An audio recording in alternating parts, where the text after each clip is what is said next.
Hey everyone, welcome back. Today, we're diving into a straightforward guide on how to withdraw Litecoin from Robinhood to KuCoin in 2025. Whether you're looking to diversify your crypto holdings or just move your assets around, this step-by-step tutorial will have you set up in no time. By the end of this video, you'll feel confident handling this process yourself. Let's jump right in. First things first, make sure you have both a Robinhood and a KuCoin account set up and verified. In 2025, crypto regulations might have tightened, so double-check that your accounts are in good standing and that you understand any potential fees for withdrawals.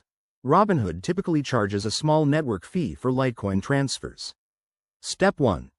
Log into your Robinhood app or website. Head over to your portfolio and select your Litecoin holdings. You'll see an option to withdraw or transfer out. Click on that. It's usually under the Crypto section for easy access. Next, you'll need to get your KuCoin wallet address.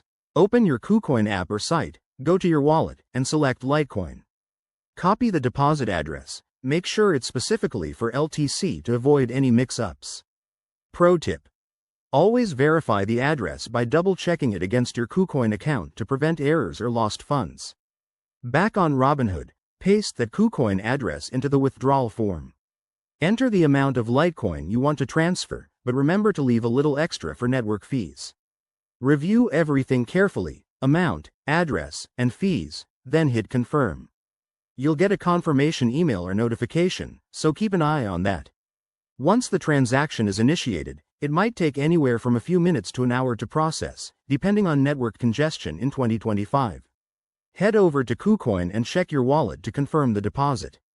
If you run into any issues, like delays or errors, contact customer support for both platforms. And there you have it. That's how you withdraw Litecoin from Robinhood to KuCoin.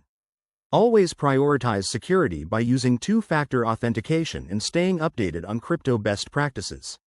If this video helped, give it a thumbs up, subscribe for more crypto tips, and drop your questions in the comments.